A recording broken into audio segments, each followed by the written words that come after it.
Hello, everyone. I would like today to talk about the group marketing report and in particular, drafting the group marketing report. So for this, what I'm going to do is share the screen so you can see the sample that you are, or one of the sample. I gave you several. So the one I'm looking at right now is CSUN, the sample called CSUN. So the first thing to know is that the group marketing report is only 10 pages. So again, 10 pages core, the core of the paper. Before the 10 pages, you may have one page, which is the cover page. And after the 10 pages of the core paper, you may have as many as you want of pages for the appendices. The first appendix is oftentimes the reference list. And after this, there could be many appendices. So the core paper in itself is to be a maximum of 10 pages. In fact, it's not easy to do it in 10 pages. And I'm going to discuss some ways of using the extra pages that you want to put inside the 10 pages, but you can't because you're running out of space and where to put it. But the first thing is the cover page. Cover page is pretty simple. Is you make sure that you have a table with a name of the different members going by alphabetical order, starting with the A and the B and the C and the D and the F and the Z. And then you would want to have a picture. Everybody has a picture these days. We live in a modern time of communication. We are business people. One is very much involved in social media. I'm sure you have a cell phone and you belong to the group of people who have a cell phone and therefore they have a picture and you want to put a good picture there. If you don't have a good picture, this is the good time to have a decent picture. It doesn't have to be amazing and professional and complicate your life in trying to Photoshop it and so forth. Just anything that looks professional would be awesome. Then it's interesting to put the responsibilities of each one of the member and then some kind of connections. And the signature is some kind of commitment that everyone wants to put in there so that it shows that you did pay attention and you are committed to do that. Then you have your date, and here comes the 10 pages. So the first part is what I call really this short introduction that summarizes the situation where you are right now. And it doesn't have to be very long. Here we have 6 lines, and 6 lines sounds about right. So it could be, let's say, the minimum I would say is 5, the maximum I would say is 8. So 6 is this average, so it's really good. The key problem is the first section. And the key problem is a little difficult to do earlier in the project, and it becomes much easier to do at the end. So the critical success factor, which is a section that comes later, and the key problems are sort of the mirror image of each other. So I'm going to sort of jump the section for right now. So in your draft, you will want to do the intro, and then you will want to put the key problem. Then you put, like, let's say, 3 bullet points as a placeholder. And now you jump into the SWOT analysis. So the SWOT analysis is part of the situation analysis, and the SW is the internal part of the SWOT analysis, which talks about the client. So the strength is what the client is good at. The format is pretty simple. Is you want a short sentence that has a description, and eventually you may want to have some sources for each one of the strengths where you found this information about them being good. Then you have a short title that summarizes the description. So a summary that is self-sufficient and is explanatory. So it already importing stones, you won't want this to be saying import, because it's import what? Importing stones, still insufficient, already importing stones. Another one is many store location. It's self-sufficient. If you had store location or just store, it's not self-sufficient. So that's a mistake that I see all the time. And I would say 95% of the time on the first draft. Just make sure that your short description title here is in bold. You may want to underline it. You just want it to be clear that this is the title and it should be self-sufficient. So you could not just say importing store. You have to say already importing store, which means that if this was to turn into a PowerPoint, it'd be very easy because all you have to do is keep the bold section. Then the description doesn't have to be long. Again, what's the average? I would say the average is 2.5. So you can go from 2 to 4 lines. More than that means you're using too many words and you need to shrink it. Why do you need to be brief? Because it doesn't have to be long. If you can say the same message in a shorter format, it's better to choose the shorter format. We're not trying to be authors of literature here, and so the shorter, the better. Make sure that the only strengths in here, and you're not saying anything. Another thing is you want to rank them from the most important strengths to the least important strengths. But it doesn't mean that the least important strength is not important. It's just slightly least. So if you have the minimum would be 6 or 7 bullets for the strength, and if you write, let's say you want to write 12, then that's where you actually start to use the appendix, where you would have a short version of your strengths or the short version of your SWOT analysis inside the 10 pages paper, and then you would have the long version of your SWOT analysis as an appendix 2, 3, or whatever it comes in the natural order of the presentation of the appendices. Same thing with weaknesses. So that's what the company, the brand, is weak at. And so you just do the same thing. Come up with a title in bold and make sure it's self-sufficient. So you say, so for example, no in-house stone cutting. That's self-sufficient and easy to understand. You don't put stone cutting as the first weakness. It's like, what's the problem with stone cutting? Then we have to read the sentence. Maybe when we read the sentence, it becomes clear, but it would be much nicer if the title in bold was self-sufficient and understandable as it is. Again, I recommend to have a reference. So here, there's no reference on this sample, but here I do recommend you state where you found that weakness or how you deducted that there is a weakness here. Limited clientele, it's self-sufficient. It's not just saying clientele or limited. But again, that's not uncommon. That's why I'm saying that more than 90% of the papers, I will see this, at least in the draft, not so much in the final paper, because I try to explain to everyone that the title needs to be self-sufficient. The title needs to be short. So it's really important that you know how to be brief and say the maximum in the least amount of words. Limited knowledge about healing. Here again, it doesn't say limited knowledge, and it would be about what? About healing. And then if it would be just saying knowledge here, it would be even less confusing because we do not know what's the problem with the knowledge. No brand name or logo. Here's the typical one I would see is strength, brand name, or weaknesses, brand name. So what's the strength about the brand name? Famous brand name is self-sufficient, but just brand name is not self-sufficient. Unknown brand name is self-sufficient, but just brand name is not self-sufficient. So just be very clear again in your title, and then make sure your description is clear, and then you can have a source, and that would be better. Now we jump into the opportunity section. And the opportunity is the first part of the external SWOT analysis section.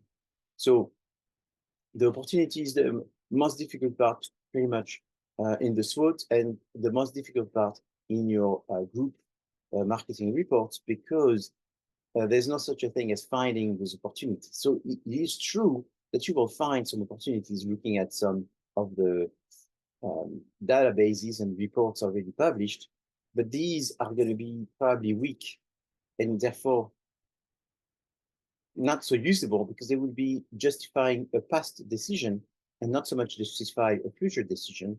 And most likely they won't be very disruptive, or they won't be very competitive, because if they're written in a current past report, means that there's a lot of people already that know about it, and therefore coming after the wave and missing the opportunity. Really, it's an old opportunity. An old opportunity. It's like buying abandoned gold mine that has already been fully exploited. It's a gold mine, but there's nothing left. So it's not really worth anything. So it's like an old opportunity. It's already gone, used. It's history. So you don't want to be looking at historical opportunity. You want to be looking at future potential opportunities that you can take advantage of. Format is exactly the same. Is you have a short title, that you make very clear, and is self-sufficient, followed by a sentence which is between 2 and 6 lines. 6 is really long, so it would have to be a real reason for 6, because if you have 6 lines, you have more than one idea in 6 lines, and therefore you should have 2 bullets out of it, or maybe 3.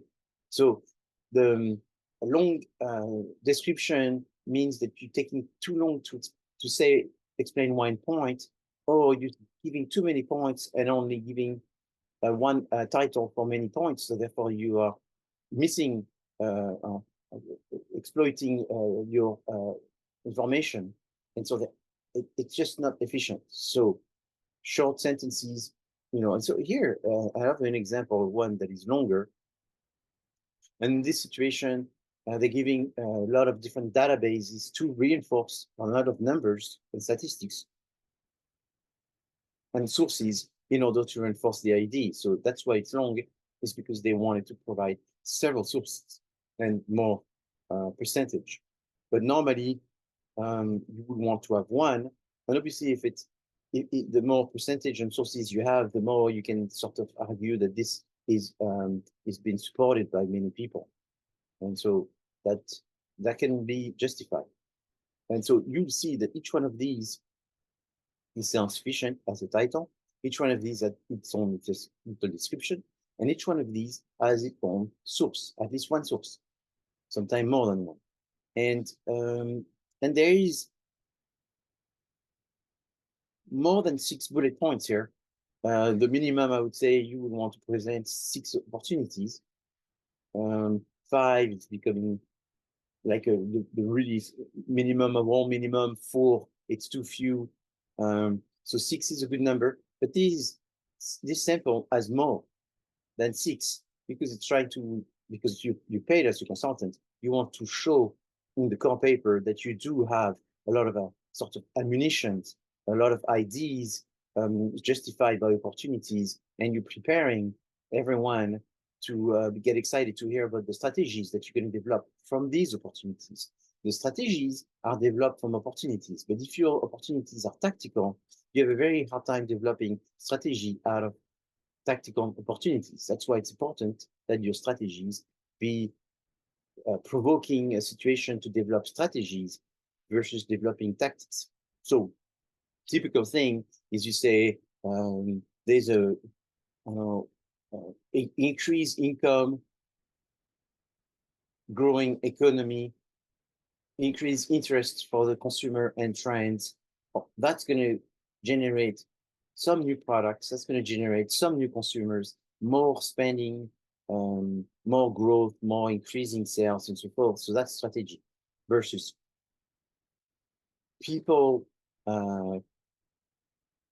watch photos in Instagram more on the Thursday than on Thursday night than on the Tuesday night. That's an opportunity. You know that you should be putting more pictures on Thursday night. But that's not strategic, that's very tactical. It's an opportunity, it is correct, but it's an opportunity that will generate tactics. And therefore, in the section that follows this, the strategic section, you can't really be using those tactical opportunities. So having lots of opportunities is great. Having a lot of strategic opportunities is preferable.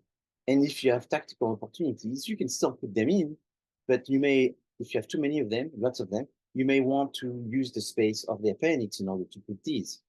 Keep the space inside the core paper for the strategic opportunities. Now you say, I have 3 strategic opportunities and 3 tactical opportunities, big opportunities that generate some big changes and big growth versus 3 that generate some small growth. What do I do? Well, since you only have 6, you need to put them all in the core paper, because obviously you want to have as much as possible in there, but I would say more than 8, that's when you may want to start using the appendix as the overflow.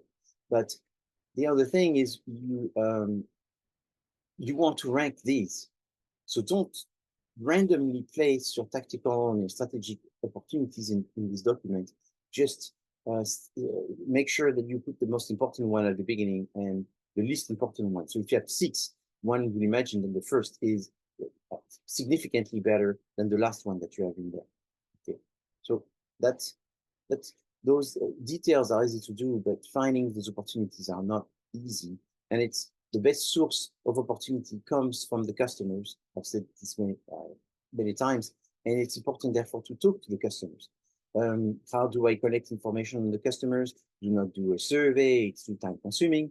Just start talking to customers and asking them questions and having discussions and getting feedback from them.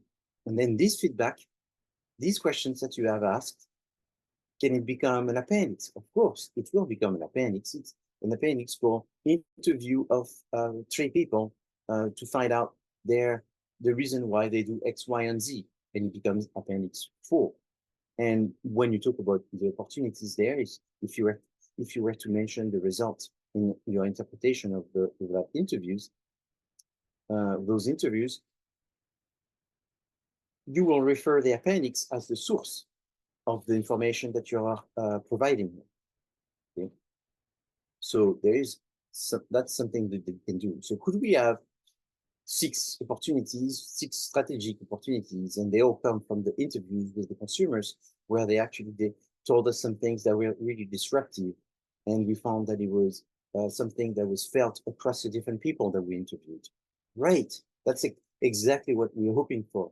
You to have wonderful interviews with people that are excited to talk about the subject, that know about the subject, and have some real needs that are not satisfied, and they are disclosing this to you, and they turn out to be potentially developing some strategic opportunities, and therefore you'll be able to provide several strategies that could follow from these opportunities, and that's just exactly what we're looking for. But it's easier said than done. Most customers don't have very disruptive strategic ideas of things that they're missing with some clear solution that they're going to be able to voice to you.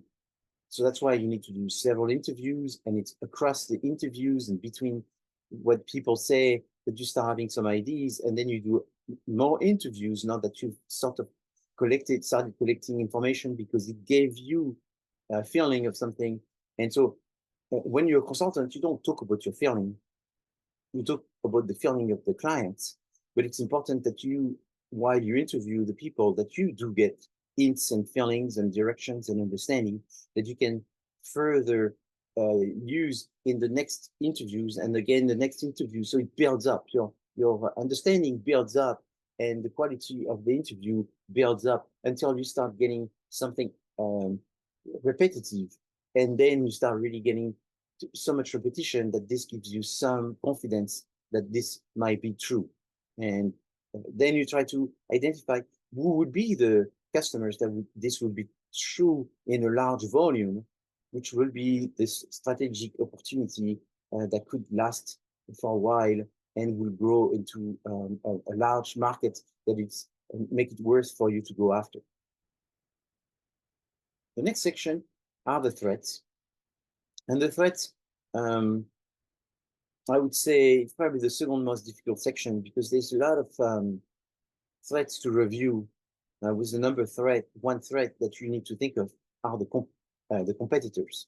So the competitors are a big threat because they're doing what you're doing, and they may be ahead of you doing it, and they may have more resources, and they may have been more successful getting distribution, or maybe they have better prices, better features, better recognition, better brand awareness among the target, maybe a better access to the target.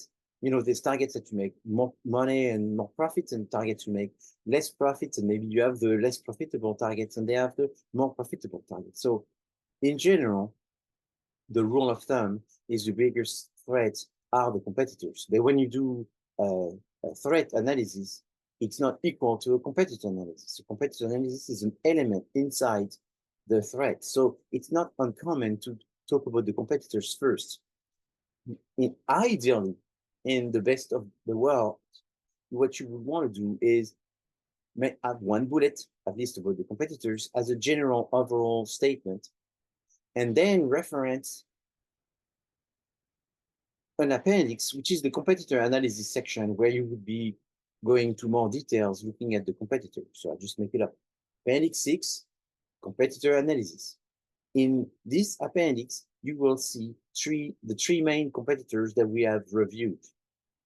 Each competitor, we reviewed their strengths and their weaknesses, but also their target, their strategy, the quality of their product, and their positioning, and the brand awareness, and their distribution network, whatever you think is relevant that you will review. And you'll do this as a cookie cutter for the 3 brands, or the 2 brands, or the 5 brands that you have decided to review in that competitor analysis appendix. Now, what's the magic number? I would say the minimum is 3, and you wouldn't want to do more than 5. In reality, if this business is a millions of dollar business, you will review more than 15, more than 20. But for the sake of this exercise, I think, and for the sake of this project, I think, between 3 and 5, that's a good number. Most companies have at least 3 competitors. Sometimes when you don't have competitors, that's a good thing, but it's also a bad thing because you have more work to do in order to get the consumers to know about your product. For the most part, it's better not to have competitors because that way you're more unique, instantaneously unique, versus you trying to work at it in order to be unique. You're unique by definition because you're the first one. And so that's a better position, but do not think that it's an easy position because this innovations is something that takes a while and a lot of resources in order to get to the consumers and for the consumers to see that this is relevant to them. A lot of consumers only consume when they see that something is becoming very popular. So in the threats, the other threats that you may see commonly are the economy, the decline of the economy, the decline of cash, the decline of interest to invest, the decline in improving things, and so therefore people are spending less, and that's a big one. The threat may be also the government, the regulations, the imports, exports, custom regulation, tariffs, and all these things. These are usually big issues, but also consumer trends.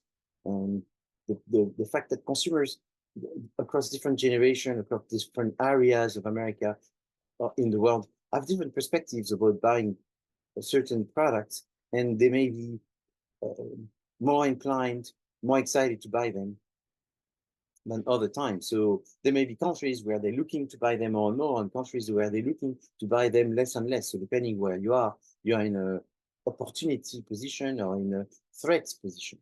So just remember, in the threats, do not talk about the weaknesses of the customers. So that's something I see 75% of the time in the first earlier draft is people still haven't figured out the difference between the threats and the weaknesses. The weaknesses, it's all about the brand that you're working for, versus the threat is all about the things in the environment that have nothing to do with your brand that will create sort of a negative wave that will go directly or indirectly towards your company.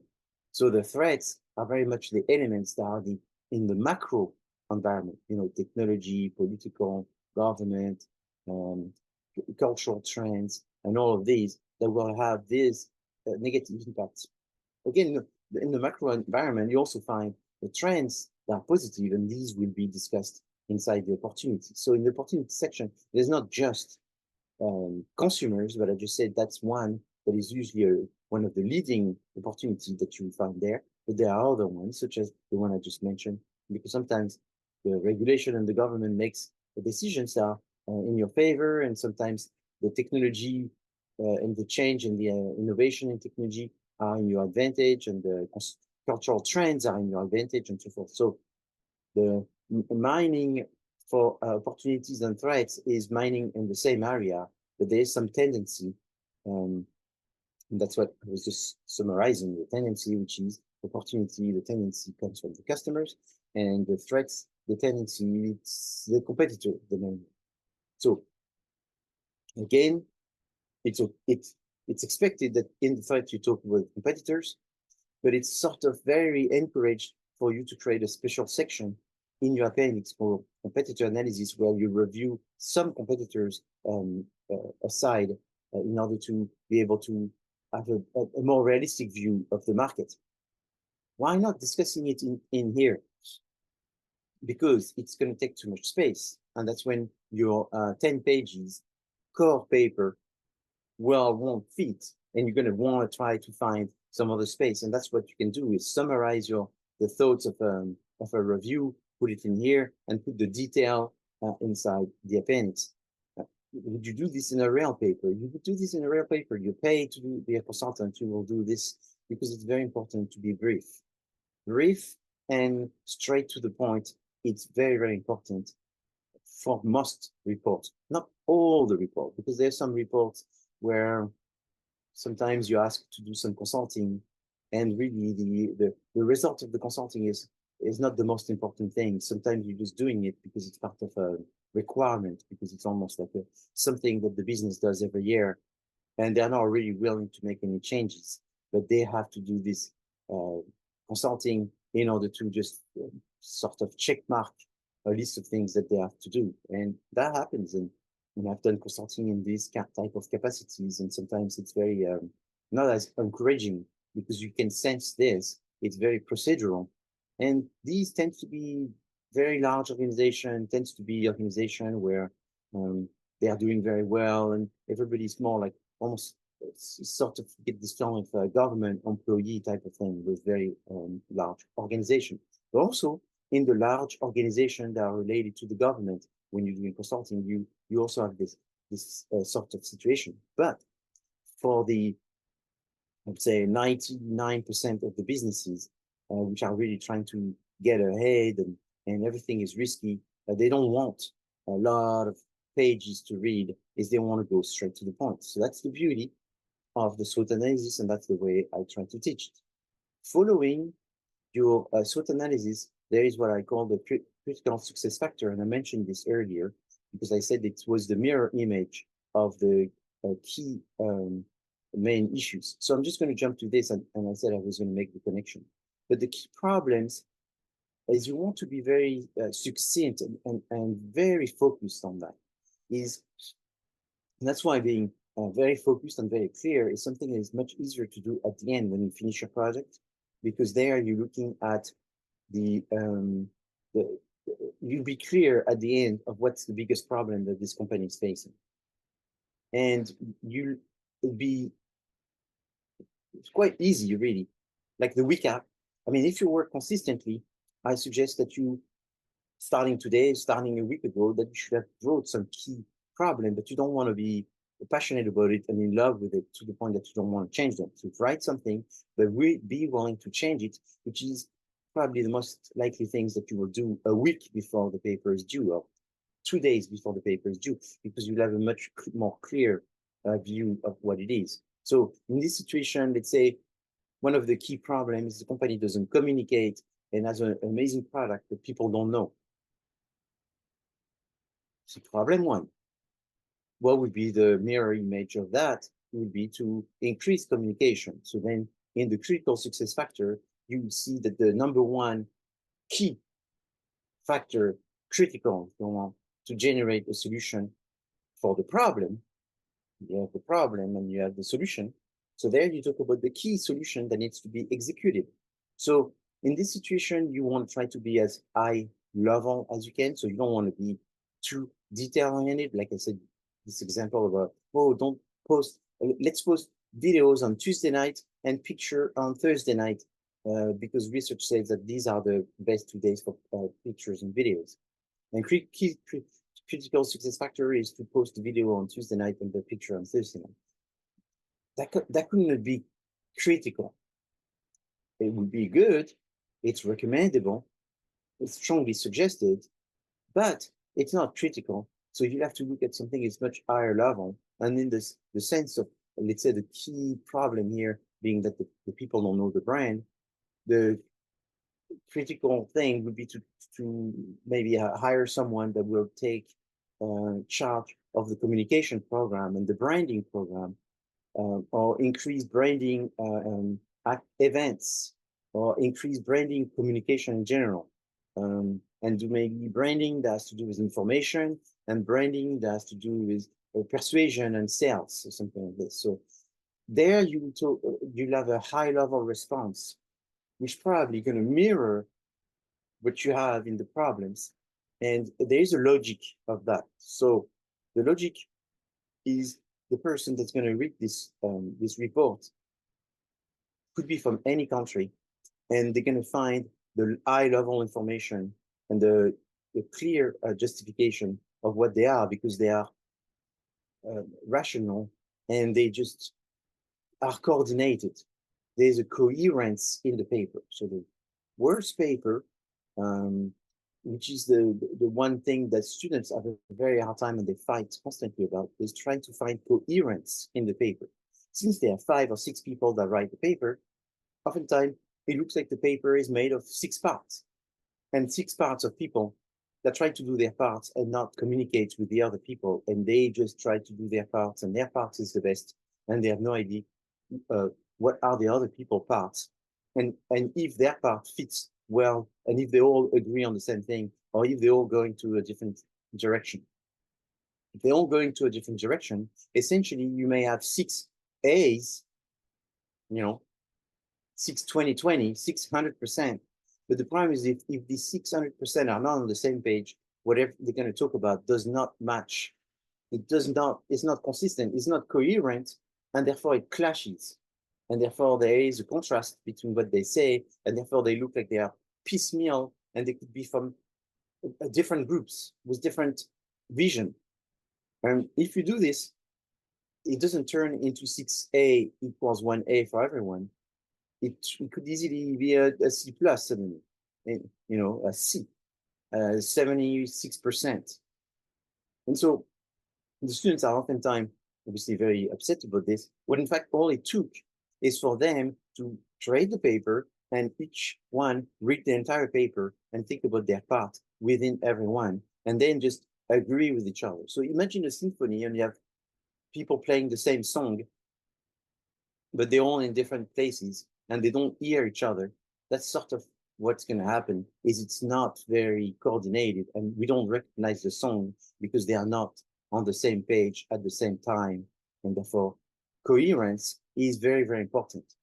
Following my format is important, but in a way I feel like saying, my format is just one of the format. I think it's a great format. I think it's helpful. It's not the format that you should have all the time, but it's a format that I think I want to teach as the one format that we work most of the time.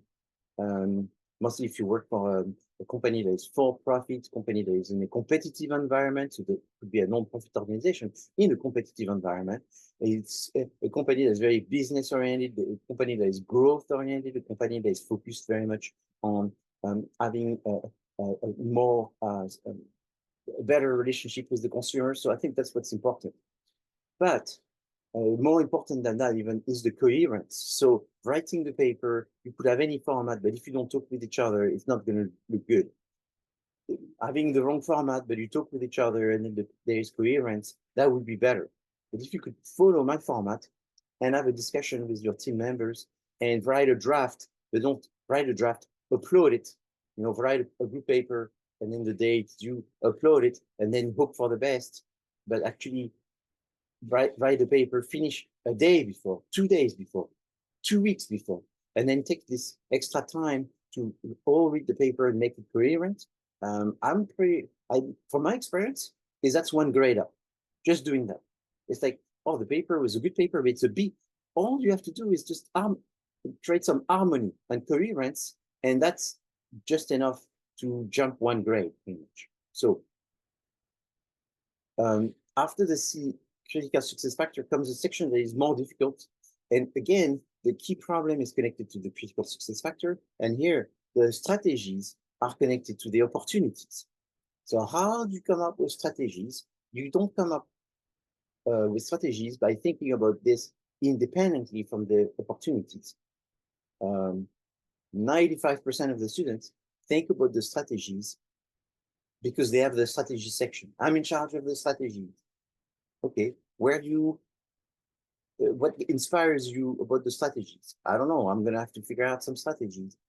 No, your strategy should be made based on the opportunity that you may have wrote or someone has wrote. So you may want to write the strategies with the person writing the opportunities. And in fact, the opportunities should be something that is written by several people because it's too much responsibility for one person. How many people should write? Well, if you have 5 members, it should be the 5 members, but in the reality, it's very hard to coordinate 5 members. So it's much better that you have like 2 people, 3 people of the 5 really responsible for those opportunities. And when they're made, they could even be the people also, or one of them, supervise the 2 people writing the strategies, and then they come up with strategies. How many strategies should we have? You should have at least 4 strategies, so you could have 2 people coming up with 2 strategies. Now, it would be good to have a group where everyone is responsible to come up with 1 opportunity. We're 5 people, so that way we'll have 5 opportunities. Maybe come up with 5 strategies that connects with the opportunity that they came up with. That would be ideal. Is whoever comes with this opportunity comes up with a strategy that go with it, and that's when you're going to realize that oftentimes the opportunities that you came up with are tactical opportunities and are not strategic opportunities. So you have to come up with strategic opportunities in order to make good strategies. And like I said, if there's a group of people that suddenly is coming up with a problem, then that becomes market development. Is going to come up with a solution for these specific people that didn't have a problem before. Now they have a problem. So you just adapt.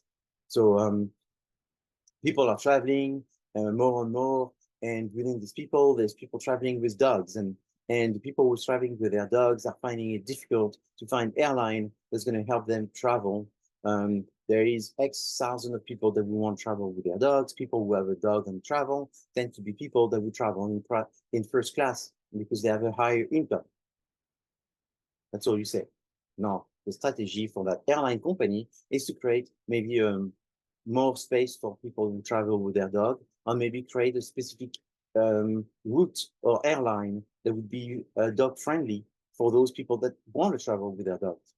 And what I'm telling you right now has been created. There's airlines that are specialized into traveling with dogs. As far as I know, at the minute I'm doing this recording, I don't think there's a commercial, major commercial airline that has a division that they've created to help people with their dogs. I think there's some allowance for having your dog, but it's not an airline that is specialized for the dog and the owner.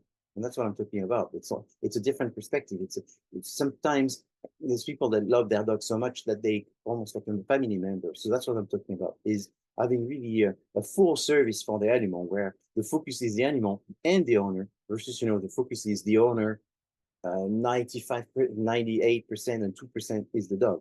And that's a vision of something real that doesn't come from a shower moment. It comes from looking at the data of these people existing, these people having a problem, these people not totally satisfied, and then coming up with the strategy of creating this company that would have the strategy of creating the brand and creating the product and creating the understanding of the segment target that they will focus on, and execute this into a business that will be servicing these people.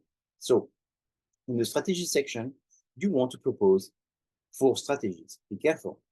75% of the time, people propose tactics, but they're not strategies. So if you look in Canvas, in the tips, TIPS, if you look in Canvas in the file, you will see that there's a file that I've called, a list of strategies or something like that. Why did I do that? I did this to make students' life easier, because I thought, hey, if they have a list of strategies, it'll be much easier. What they do is they look at the list of strategies and say, hey, you know what? We're supposed to create 4 strategies. Let's pick 4 that connect with the opportunities that we had. And instead of reinventing the wheel to think about what strategy, let me look at the list. And it's easier when you look at the list to think about the one that corresponds to your opportunities. Some students have totally understood that, and they go, oh my God, thank you very much. This makes it so much easier, because it's true. You look at the list, you look at the opportunity, then it takes just a few minutes to make the connection. Versus looking at the opportunity and looking at the ceiling, it's like, what's the strategy? What's the strategy? I get it. It's more difficult.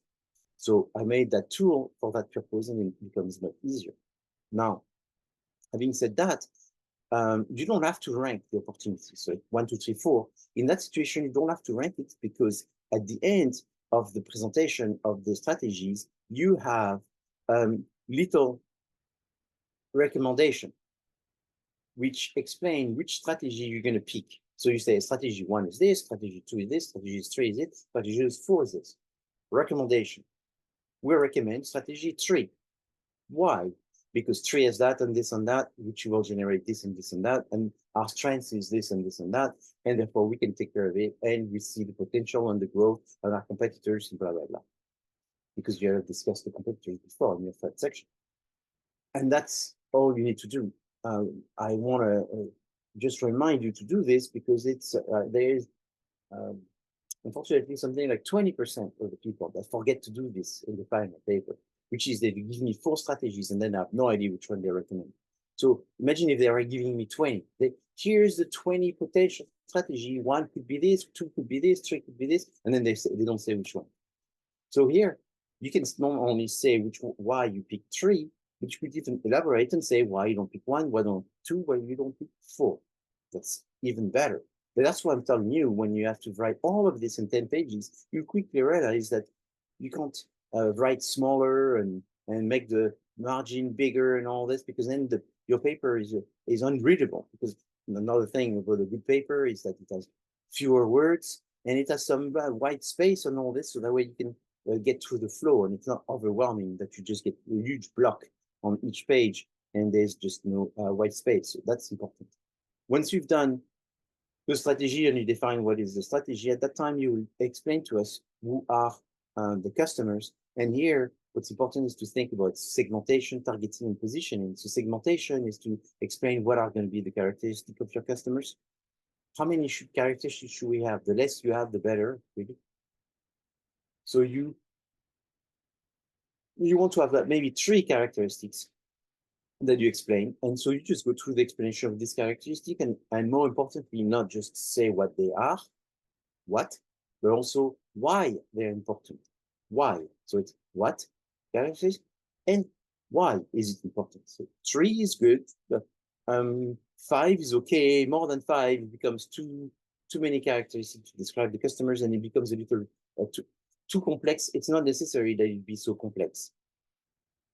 And then you explain, therefore, who are the final customers by saying, we have 1 target, or based on the characteristics that we described, or 2 targets, or 3 targets. And you just say, if you're using a concentrated targeting strategy, where you're going to make one product or 1 business for several targets, or you're going to do a differentiated, where you're going to have 1 product, 1 business for 1 specific target, and eventually you're going to create more and more different models for different targets. So you have to explain which method you're going to use, and that's very important. And after all you've done that, then you talk about the positioning, and in the positioning you talk about, what is the image that you want this company and this brand to be associated with. So positioning is, price and quality, hot and cold, luxurious and practical. It's an adjective, if you want, just to simplify it. I'm oversimplifying it, but it's an adjective that just describes what the value and image of the brand is in the consumer mind in comparison to your competitors' brand image. And so here, these are not called characteristics, they call attributes. I mean, you could call them characteristics and it would be still okay, but the proper name is attributes of positioning. And these attributes, the less you have, the better. So is 1 better than 2? Not really, but 2 is definitely better than 6. The more attributes you have at one point, the decreasing the impact, because you have too many attributes. It's very difficult to be multiple things. And so if you are multiple things, you sort of lose the customer, and the customer forget what you really are. And they can't believe you could be so many things. So could you be 2 things? 2 things you could be. Could you be 3 things? I wonder. It's starting to be a lot. So magic number is 1 and 2, if you want, I would say, most of the time. But there's companies that have 3, but that's not the norm. The norm is 1 or 2. So here you state what they are, and then you make a description of what it is. The samples are very well described, all of them, with their little way of presenting it, using different sections, and just having sections makes it a lot easier to write. So now just to finish, it's the last portion. The last portion is the portion that you wanted to do since day 1. What is that? It's just a list of ideas, a list of actions, a list of tactics that you think should be done. that you find interesting. How could we list them? You can just list them from 1 to 3. That's fine. You know, things that you think should be very important, and maybe social media this, social media that, TikTok this, TikTok that. A lot of people are get excited with talking about TikTok. Well, this is where you can talk about TikTok, because TikTok is a tactic. Talk about TikTok in this section, and maybe nowhere else. And so some people do that, and some people, they rather use the 4 Ps. And some people do a long list from 1 to 8, like it is here, and then they do a short little summary for the 4 Ps. Or some people rather do a long P for product, long price, a long place, and a long promotion. And in each one of these, they put 1, 2, 3, 1, 2, 3, 1, 2, 3 as the tactics. And in a way, that's better because it's more organized. Instead of having a list from 1 to 8 or 1 to 20, they organize the 1, 2, 3, 1, 2, 3 per P, and it's better, more organized. And then you just finish maybe with some objectives, and you see this is page 10. It says page 10 here, and here, just to be helping you to see it, is I say, delete this message, this is page 10, this is the end, this is the maximum page, don't do more than 10 pages, and I keep repeating it like a robot, hoping that someone hears me and doesn't go beyond. And then the beyond is your appendix. And like I said, the one that everybody has is a reference list, but there's many others, and each one of the samples I'm providing has different type of appendices. And so there's no right or wrong. Just look at the appendices and see what they have in the various samples and see what is inspiring you. And why am I speaking like a robot? Like a Siri or whatever, is because I want you to see that I'm not waiting and asking for anything specific. There's many appendices that come in from a different shape, depending on the project that you're working on and depending on the group. What's wrong is to have no appendices, I suppose, but there's no wrong appendices. Look at all the one in there. Don't look at just one sample, look at all the samples. I think I provided 4 samples. It won't take you very long. You take 5 minutes for each one, and you see the different appendices, and then see which one you think would be appropriate. So do this early. Don't wait for the week before the paper is due, because essentially you have 2 months and a half to do this. So it would be a shame to just wait for the last week to do it. Meet with your group, and try to get some feedback as much as possible for me, or if I have an assistant. In the case I have an assistant, take advantage of the assistant. Good luck with the project, and try to communicate well with your team members. Don't wait for the last minute, be respectful, and doing all of these things, I think, will make it an interesting project. You will learn a lot. You will see that this can be used in so many other projects that you're doing, even in your own professional life, and that this was not a waste of time. It is not easy. It requires some maturity and some organization, but it can be done. Best of luck to you.